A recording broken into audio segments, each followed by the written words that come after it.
আসসালামু আলাইকুম রহমতুল্লাহ। আমরা প্রত্যেকেই জানি প্রযুক্তি দিন দিন উন্নত থেকে উন্নততর হচ্ছে। এরই ধারাবাহিকতায় মোবাইল বা স্মার্টফোন দিন দিন এক ধাপ থেকে আরেক ধাপ এগিয়ে যাচ্ছে। আজ থেকে মাত্র কয়েক বছর আগেও আমরা যারা কল্পনা করতে পারিনি যে কম্পিউটারের কাজগুলো মোবাইল দিয়ে করা সম্ভব হবে কিনা, সেই কল্পনা আজ বাস্তব হতে চলেছে।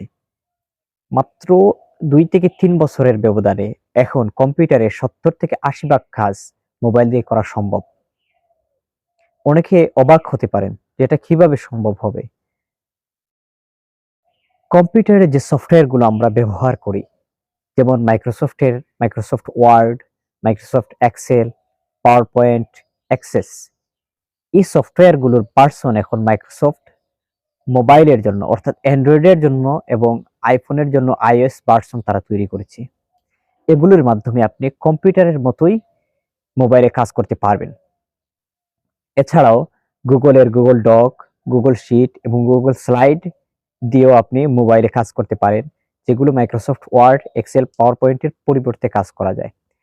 আর গুগলের সফটওয়্যারগুলোর সুবিধা হচ্ছে এগুলো ইমেইলের মাধ্যমে, ইন্টারনেটের মাধ্যমে সিঙ্কিং থাকে। আপনি কম্পিউটারে যখন কাজ করবেন, এডিট করবেন, সেটা মোবাইলের জন্য মোবাইলেও আপনি পাবেন। আবার মোবাইলে যখন এডিট করবেন সেটা কম্পিউটারে গিয়েও পাবেন। তখন আপনার সুবিধা হবে যে আপনি একসময় অফিসে নেই বা দোকানে নেই বা আপনার প্রতিষ্ঠানে নেই, আপনি বাইরে থেকেছেন, বাইরে রয়েছেন, এমন সময় আপনার মনে হয়েছে যে একটি কাজ করা প্রয়োজন, তখন আপনি কাজ করে ফেললেন মোবাইলের মাধ্যমে, কম্পিউটারে গিয়ে সেই একই কাজ পাবেন। আবার যখন আমরা ছবির কাজ বা কোনো ধরনের ডিজাইন, কোনো ধরনের ভিডিও এডিটিং করতে চাই, তখন আমাদের মনে আসে যে আমরা Adobe Photoshop, Adobe Illustrator, Adobe after effect, Premiere Pro, এই ধরনের সফটওয়্যার দিয়ে আমরা কাজ করি। অথবা এছাড়াও আরো বিভিন্ন ধরনের সফটওয়্যার রয়েছে কম্পিউটারে। অনেকে ভাবতে পারেন যে এই কাজগুলো কিভাবে আমরা মোবাইল দিয়ে করতে পারবো। বর্তমান সময়ে অ্যাডোবি কোম্পানিও তাদের সফটওয়্যারগুলোকে মোবাইলের জন্য এবং অ্যান্ড্রয়েডের জন্য, অর্থাৎ অ্যান্ড্রয়েড এবং আইফোনের জন্য তারা ভার্সন তৈরি করেছে, যেগুলো iOS ভার্সন এবং প্লে স্টোরে পাওয়া যাচ্ছে। iOS স্টোর এবং প্লে স্টোর উভয় জায়গাতেই পাওয়া যাচ্ছে। এগুলো ডাউনলোড করে আপনি স্মুথলি কম্পিউটারের মতোই কাজ করতে পারেন। এছাড়াও যদি আপনি মনে করেন যে এগুলোর বেশিরভাগ প্রিমিয়াম, অর্থাৎ টাকা পেড করে, ডলার পেড করে তারপরে আমাদেরকে কাজ করতে হয়, এখন আপনি চাইলে কিছু থার্ড পার্টি অ্যাপস এর মাধ্যমে, যেগুলো অ্যান্ড্রয়েড প্লে স্টোরে এবং আইফোনের iOS স্টোরে পাওয়া যায়, এগুলো ডাউনলোড করে আপনি অ্যাডোবি ফটোশপের পরিবর্তে, ইলাস্ট্রেটরের পরিবর্তে, আফটার ইফেক্ট বা প্রিমিয়ার প্রোর পরিবর্তে ছবির কাজ, ডিজাইনের কাজ এবং ভিডিও এডিটিং এর কাজ করতে পারবেন। যেমন উদাহরণস্বরূপ আমি বলি, আপনি যখন ফটোশপের কাজ করতে চাইবেন, তখন আপনি চাইলে এই পিক্সেল আর্ট দিয়ে হুবহু ফটোশপের মতো কাজ করতে পারবেন। ফটোপিএ দিয়ে আপনি হুবহু ফটোশপের মতো কাজ করতে পারবেন। এরপর আপনি যদি ইলাস্ট্রেটরের কাজ করতে চান, তাহলে বিভিন্ন ধরনের সফটওয়্যার রয়েছে। আপনি যদি রেডি ডিজাইন চান, তাহলে ক্যানভা দিয়ে আপনি হাজার হাজার লক্ষ লক্ষ ডিজাইন পাবেন, যেগুলো শুধুমাত্র এডিট করে দিলে আপনার কম্পিউটারের ডিজাইনের মতোই হয়ে যাবে। আপনি অনেক কাজ চালিয়ে নিতে পারবেন ক্যানভা দিয়ে। এরপরে আপনি ভিডিও এডিটিং করার চিন্তা যদি করে থাকেন, তাহলে আপনি ক্যাপকাট, কাইনমাস্টার, তারপরে ইনশট, ভিডিও এডিটর, এইসব সফটওয়্যার দিয়ে আপনি হুবহু কম্পিউটারের মতোই ভিডিও এডিট করতে পারেন। এখন অনেক প্রফেশনাল ভিডিও এডিটিংও এখন মোবাইল দিয়ে করা সম্ভব হচ্ছে। এসব সফটওয়্যার দিয়ে মানুষেরা করছে। তো কম্পিউটারের অ্যাডোবি এবং মাইক্রোসফটের সফটওয়্যারগুলোর যে কাজ, সেই কাজগুলো এখন মোবাইলে করা যাচ্ছে, কারণ তারা তাদের মোবাইল ভার্সনের সফটওয়্যার তৈরি করেছে। এছাড়াও থার্ড পার্টি বিভিন্ন অ্যাপস, থার্ড পার্টি বলবো না, এগুলো বিভিন্ন ধরনের কোম্পানি তৈরি করেছে, এগুলো প্লে স্টোরে পাওয়া যাচ্ছে। প্লে স্টোরের সফটওয়্যারগুলোকে থার্ড পার্টি বলা যায় না। এরপরে আসুন মোবাইল এবং কম্পিউটারে আরো কিছু সুযোগ সুবিধা এবং অসুবিধা যেগুলো আমাদের জানা প্রয়োজন। মোবাইল দিয়ে আপনি যে স্ক্যানিং এর কাজ, সেটা খুব সহজেই করতে পারেন। আপনার মোবাইলের ক্যামেরা দিয়ে ডকুমেন্ট মোড থেকে অথবা বিভিন্ন ধরনের অ্যাপস ডাউনলোড করে আপনি সরাসরি কোনো একটি ডকুমেন্ট বা কাগজ স্ক্যান করে নিতে পারেন, প্রয়োজনে সেটা সামান্য এডিট করে নিতে পারেন। কিন্তু কম্পিউটার দিয়ে যখন আপনি সেটাকে স্ক্যান করতে চাইবেন, তখন আপনার একটি স্ক্যানারের প্রয়োজন হবে। আলাদা একটি তারের মাধ্যমে আপনার ডেস্কটপ অথবা ল্যাপটপে কানেক্ট করতে হবে, তারপরে স্ক্যানিং করতে হবে। অনেকটাই ঝামেলা এবং ব্যয়বহুল। এরপরে আপনি আসুন, আপনি আপনার কম্পিউটার বা ল্যাপটপ দিয়ে আপনি ফটোগ্রাফি করতে পারবেন না। আপনাকে আলাদা একটি ক্যামেরার প্রয়োজন হবে। কিন্তু মোবাইলের ক্ষেত্রে সেই অসুবিধায় আপনাকে পড়তে হচ্ছে না। কারণ মোবাইলের ক্যামেরা এত ভালো, এত উন্নত হচ্ছে দিন, দিন যে আপনি চাইলে অনেক প্রফেশনাল মানের ফটোগ্রাফি এবং ফটোগ্রাফির ইভেন্ট পরিচালনা করতে পারেন। বিভিন্ন ইভেন্টে, বিভিন্ন প্রোগ্রামে আপনি সম্পূর্ণ অনুষ্ঠানটি আপনি ফটোগ্রাফি করার জন্য আপনার মোবাইল দিয়ে চালিয়ে নিতে পারবেন। ভিডিও এডিটিং এর জন্য এখন কম্পিউটারের প্রয়োজন হচ্ছে না, আপনি ভিডিও এডিটিং মোবাইল দিয়ে করে নিতে পারছেন। আবার যখন ভিডিও রেকর্ডিং এর প্রশ্ন আসে, আপনার ক্যামেরা দিয়ে এখন চাইলে আপনি অনেক প্রফেশনাল মানের, অনেক উন্নত মানের ভিডিও রেকর্ডিং করতে পারেন। আপনার ইউটিউব সোশ্যাল মিডিয়ার জন্য, অথবা আপনার চ্যানেল পরিচালনা করার জন্য, বা কোনো অনুষ্ঠান পরিচালনা করার জন্য আপনার যে ক্যামেরার প্রয়োজন হবে, সেই ক্যামেরার অসুবিধাটা বা ক্যামেরার প্রয়োজনটা আপনার মিটিয়ে দিচ্ছে আপনার হাতের স্মার্টফোন। এটা দিয়ে আপনি সম্পূর্ণরূপে প্রফেশনাল এবং খুবই এক্সট্রা অর্ডিনারি ভিডিও রেকর্ডিং করতে পারেন। শুধুমাত্র আপনাকে কিছু টিপস এন্ড ট্রিক্স জানতে হবে, কিছু কৌশল জানতে হবে। এগুলো জানলেই আপনি এখন মোবাইলের ক্যামেরা দিয়ে ভালো মানের ফটোগ্রাফি এবং ভিডিওগ্রাফি করতে পারেন। এরপরে মোবাইলের আরো কিছু সুযোগ সুবিধা রয়েছে। এর মধ্যে অন্যতম হচ্ছে, একটি স্মার্টফোন একই চার্জে আপনি সর্বনিম্ন 5 থেকে 6 ঘন্টা ব্যবহার করতে পারেন। এক্ষেত্রে আপনার ডেস্কটপে আপনার বিদ্যুৎ চলে গেলে হয়তো আপনার আইপিএস দিয়ে 5 থেকে 10 মিনিট, ইউপিএস দিয়ে 5 থেকে 10 মিনিট বা 15 মিনিট আপনি ব্যবহার করতে পারেন। ল্যাপটপ হয়তো সর্বোচ্চ 3 ঘন্টার মতো আপনি ব্যবহার করতে পারবেন একই চার্জে। এর বেশি ব্যবহার করতে পারবেন না। তো যে এলাকায় বিদ্যুৎ নাই বা বিদ্যুৎ এই ঘন, ঘন তারা লোডশেডিং হয়, সেখানে আপনি খুবই সমস্যায় পড়তে পারেন কম্পিউটার এবং ল্যাপটপ নিয়ে। কিন্তু মোবাইল আপনার জন্য অনেক বড় সুযোগ সুবিধা করে দিচ্ছে। আবার মোবাইল খুব সাধারণ এই পাওয়ার ব্যাংক দিয়ে আপনি চার্জ করতে পারেন। ও 2 থেকে 3 বার আপনি চার্জ করতে পারেন একটি সাধারণ পাওয়ার ব্যাংক থেকেই। এরপরে আপনার কম্পিউটার ব্যবহার করতে হলে আপনাকে নির্দিষ্ট একটি স্থানে আসতে হবে, নির্দিষ্ট একটি সময়ের প্রয়োজন হবে। কারণ আপনি একটি নির্দিষ্ট স্থানে না আসলে, নির্দিষ্ট সময়ে না বের হলে আপনি কম্পিউটার অন করতে পারবেন না, ব্যবহার করতে পারবেন না, কাজ করতে পারবেন না। তারপরে ইন্টারনেটের অসুবিধা আছে। ব্রডব্যান্ড না হলে আপনার সিমের ইন্টারনেট কিনলে আপনাকে আলাদা একটি মডেমের প্রয়োজন হবে। অনেক ধরনের ঝামেলা আছে। ল্যাপটপে যদিও ওয়াইফাই কানেক্ট করা যায়, আপনার মোবাইল থেকেই কানেক্ট করতে পারেন। তবুও আপনাকে এই ইন্টারনেট স্পিডের জন্য সমস্যায় পড়তে হবে। কিন্তু মোবাইলে আপনি একেবারে সহজেই ওয়াইফাই এবং মোবাইল ইন্টারনেট দুইটাই ব্যবহার করতে পারেন। এটা হচ্ছে অনেক বড় একটা সুযোগ সুবিধা। আবার ল্যাপটপ যদিও আপনার নির্দিষ্ট স্থানে আসতে হবে না, ল্যাপটপ আপনি বহন করতে পারবেন বা ল্যাপটপ নিয়ে কোথায় যেতে পারবেন। কিন্তু বহন করার সমস্যা না থাকলেও যারা ঘন, ঘন খুব বেশি দূর থেকে দূরান্তরে ঘুরে বেড়ায় বা এরকম চাকরি করে, এরকম কোনো পেশায় নিয়োজিত, তাদের জন্য অনেক কষ্টকর। ল্যাপটপ অনেক ভারী একটা জিনিস। কমপক্ষে 1 থেকে 1.5 কেজি ওজন হবে। তো এক্ষেত্রে আপনার স্মার্টফোন আপনার পকেটেই থাকছে। আপনি বের করে যেকোনো জায়গায়, বাসে, আপনার গাড়িতে, আপনার অফিসে সুযোগ পেয়েছেন, বা বিভিন্ন ক্ষেত্রে আপনি মোবাইল খুব সহজেই ব্যবহার করতে পারেন। কিন্তু ল্যাপটপ বা কম্পিউটার দিয়ে সেটা করতে পারছেন না। এরপরে মোবাইল দিয়ে আপনি আরো কিছু কাজ করতে পারেন। যেমন কিছু, কিছু কাজ আছে আপনার ডেস্কটপ ছাড়া, অর্থাৎ ল্যাপটপ বা কম্পিউটার ছাড়া আপনি করতে পারেন না। ইন্টারনেটের জন্য এই ক্ষেত্রে আপনাকে ডেস্কটপের কাছেই যেতে হবে, অর্থাৎ ডেস্কটপেই কাজ করতে হবে। এই সমস্ত কাজগুলো করাও এখন মোবাইল দিয়ে সহজ হয়ে গেছে।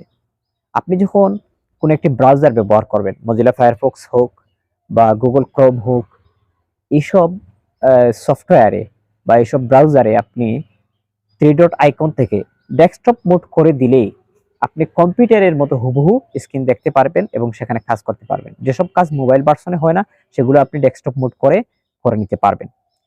এগুলো হচ্ছে এক্সট্রা অর্ডিনারি সুযোগ সুবিধা, যেটা আপনি কম্পিউটার ছাড়া হবেই না। এই কাজগুলো আপনি খুব সহজে করে নিতে পারছেন মোবাইল দিয়ে।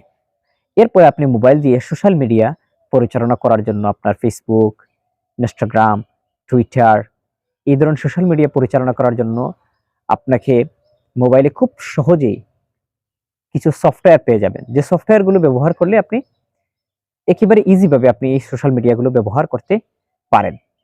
কিন্তু কম্পিউটারে গেলে বেশিরভাগ ক্ষেত্রে ওয়েবে ব্যবহার করতে হয়, সফটওয়্যার বেশিরভাগ ক্ষেত্রে নাই, বা সফটওয়্যার থাকলেও ওয়েব সিস্টেমেই সফটওয়্যার আছে, এগুলো থেকে ব্যাক করলে দেখা যায় সরাসরি হোমে চলে যায়, অর্থাৎ উপরে চলে যায়। কিন্তু যখন আপনি মোবাইল দিয়ে ব্যবহার করেন তখন ব্যাকে আসলে যে জায়গায় আপনি ছিলেন, যে স্থানে আপনি ছিলেন সেই স্থানেই থাকে। এটা একটি অনেক বড় ধরনের সুবিধা। এরপরে আপনি এখন ইউটিউব স্টুডিও নামে যে অ্যাপস আছে, যেখান থেকে ইউটিউব চ্যানেল পরিচালনা করা যায় বা ম্যানেজমেন্ট করা যায়, আবার ফেসবুকের জন্য ক্রিয়েটর স্টুডিও, এগুলো আপনি এখন সফটওয়্যার আকারে মোবাইলে পাচ্ছেন।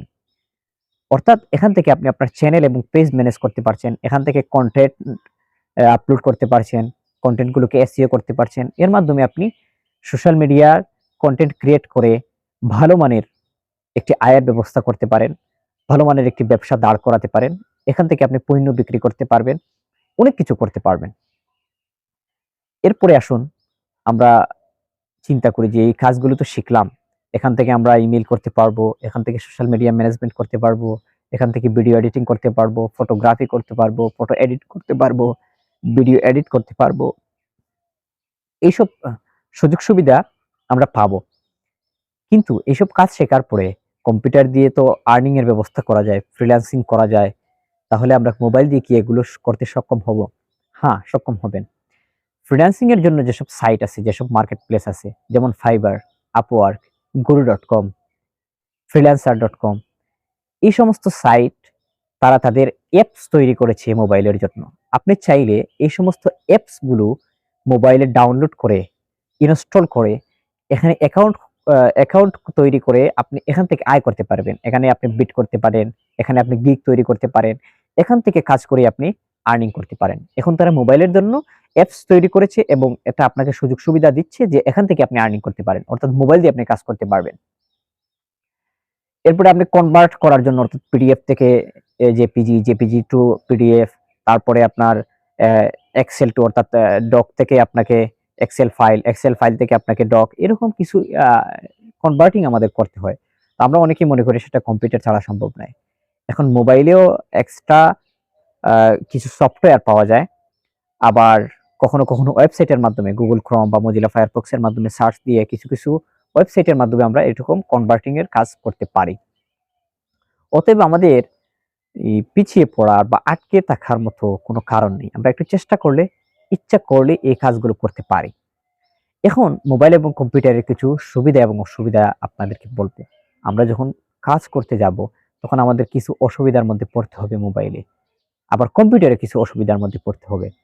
তো কম্পিউটার এবং মোবাইলের মধ্যে মোবাইলের সবচেয়ে বড় অসুবিধা হচ্ছে মোবাইলের স্ক্রিনটা ছোট। এই স্ক্রিন ছোট হওয়ার কারণে আমাদের কাজ করতে কিছুটা অসুবিধা হবে। কম্পিউটারের মনিটর বা ল্যাপটপের মনিটর বড় হওয়ার কারণে আমরা সেখানে দেখতে সুবিধা বা বিভিন্ন জিনিস একসাথে দেখতে পারবো। মোবাইলের স্ক্রিন ছোট হওয়ার কারণে সেই সুযোগ সুবিধাটা আমরা পাচ্ছি না। এক্ষেত্রে আমাদের একটু অসুবিধা হতে পারে। আর মোবাইল আরেকটি বড় সমস্যা হচ্ছে মোবাইলের স্টোরেজ কম। এখানে আমরা বেশি ফাইল রাখতে পারবো না, বেশি ফাইল আমরা সিলেক্ট করতে পারবো না, মাল্টিপল সিলেক্ট করতে পারবো না, মুভ করতে পারবো না, কপি করতে পারবো না, সেন্ড করতে পারবো না, এরকম কিছু সুযোগ সুবিধা আছে। আবার ইমেইলে আমরা এই 25 এমবির বেশি, 25 মেগাবাইটের বেশি আমরা ইমেল করতে পারবো না কোনো ফাইল, এরকম কিছু সুযোগ অসুবিধা আছে। তো যাই হোক, এই অসুবিধা থাকা সত্ত্বেও মোবাইলের আরো কিছু সুযোগ সুবিধা আছে যেগুলো আমরা পরবর্তীতে আলোচনা করব। কম্পিউটারের কিছু অসুবিধা আমরা বলি। কম্পিউটার অসুবিধা হচ্ছে আপনি নির্দিষ্ট স্থানে আসতে হবে, নির্দিষ্ট সময়ে আপনার সেই কাজ করতে হবে। তারপরে আপনার ইলেকট্রিসিটির প্রয়োজন। ল্যাপটপ থাকলেও আপনি যে কোনো স্থানে ইচ্ছা করলেই আপনি চার্জ দিতে পারবেন না, ল্যাপটপের জন্য একটু ভালো মানের চার্জিং সিস্টেম প্রয়োজন। এরপরে ল্যাপটপ বহন করা একটু কষ্টকর, অনেকটাই ভারী জিনিস। এরপরে ল্যাপটপ, কম্পিউটার এগুলো অনেকটাই ব্যয়বহুল, যেটা সবার পক্ষে কেনা সম্ভব নয়। আবার এদের সাথে আপনার আলাদা প্রিন্টারের প্রয়োজন হয়, আলাদা স্ক্যানারের প্রয়োজন হয়, আপনার ফটোগ্রাফি, ভিডিওগ্রাফি করার জন্য আলাদা ক্যামেরার প্রয়োজন হয়, যেটা মোবাইলের প্রয়োজন হয় না। আবার অনেকে একটা চিন্তা করতে পারেন, এখানে একটি কথা বলে রাখা ভালো, যে মোবাইল দিয়ে কাজ করার পর আমরা প্রিন্টিং করব কিভাবে? প্রিন্ট করার চিন্তা যখন মাথায় আসবে তখন আমরা চিন্তা করব যে এই কাজগুলো আমরা কিভাবে করতে পারি। আসল বিষয় হচ্ছে আমরা এখন চাইলে এই প্রযুক্তির যুগে মোবাইলের সাথে সরাসরি ওটিজি কানেক্টিং করে আমরা কিছু কিছু প্রিন্টার সরাসরি প্রিন্ট দিতে পারি। আবার চাইলে আমরা ইমেল করে আমাদের কম্পিউটারে দিয়ে বা অন্য কারো কম্পিউটারে দিয়ে সেখান থেকে প্রিন্ট করতে পারি। আবার আমাদের গুগল ড্রাইভে সেভ করে রাখলেও সেটা গুগল ড্রাইভ থেকে কম্পিউটারের মাধ্যমে আমরা প্রিন্ট দিয়ে দিতে পারি। এছাড়াও মোবাইল দিয়ে যে কাজগুলো করব সেগুলো এখন বড় বড় ব্যানার, ফেস্টুন, বিভিন্ন ধরনের এই অ্যাডভার্টাইজের জন্য বড় বড় যে ফেস্টুন তৈরি হয়, সেই বিলবোর্ডগুলো আমরা এখন প্রিন্ট দিতে পারি মোবাইলের ডিজাইন করে, সেটা বড় বড় এই কি বলে প্রেসে প্রিন্ট হচ্ছে।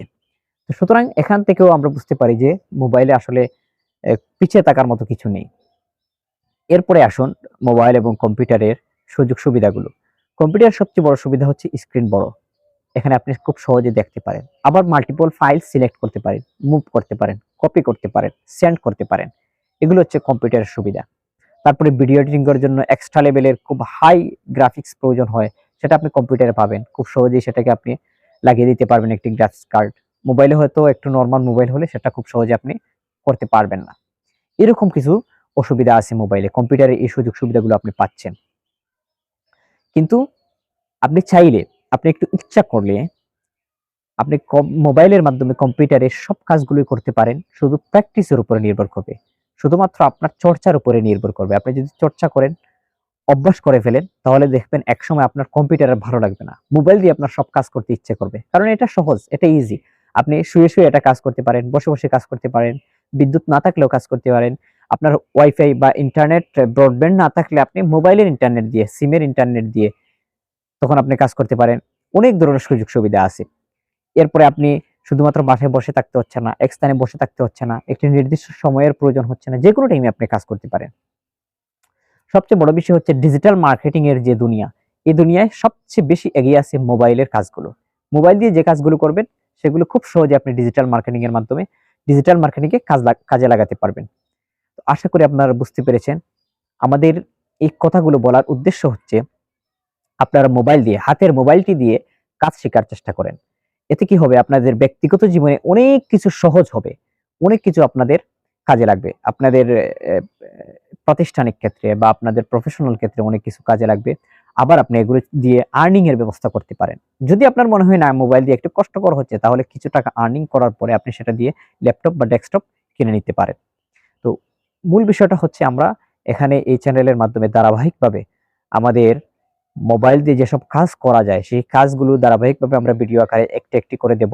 এছাড়াও আমরা সিরিজ আকারে ইউটিউবিং, ফ্রিল্যান্সিং, তারপরে বিভিন্ন মার্কেট প্লেসের কাজ, এগুলো ধারাবাহিকভাবে দেওয়ার চেষ্টা করব। এছাড়াও আরো কিছু বিষয় আছে, ধর্মীয় বিষয়, তারপরে বিভিন্ন বিষয়ে আমরা আলোচনা করার চেষ্টা করব। তো এটা যেহেতু একটি নিজস্ব চ্যানেল, এটা কোনো আসলে কোনো ব্লগ চ্যানেল বা বিভিন্ন ধরনের নির্দিষ্ট ক্যাটাগরির চ্যানেল নয়। তো আমি আমার যে বিষয়গুলো জানা আছে, যেগুলো আপনাদেরকে জানানো উচিত বলে মনে করি বা জানলে আপনারা উপকৃত হবেন বলে মনে করি, সেগুলো আমি এখানে শেয়ার করার চেষ্টা করব আপনাদের সাথে। তো আপনারা অবশ্যই লাইক করবেন, এটা শেয়ার করার মাধ্যমে অন্যদেরকে দেখানোর ব্যবস্থা করে দিবেন, এবং কমেন্ট করে আপনার মতামত এবং প্রশ্ন আমাদেরকে জানাবেন। অবশ্যই সাবস্ক্রাইব করে আমাদের সাথে থাকার চেষ্টা করবেন, আমাদেরকে সাপোর্ট করবেন, ভুল ত্রুটি হলে ক্ষমা সুন্দর দৃষ্টিতে দেখবেন। সবাই ভালো থাকুন, সুস্থ থাকুন, আমার জন্য দোয়া করবেন। আসসালামু আলাইকুম ওয়া রাহমাতুল্লাহ।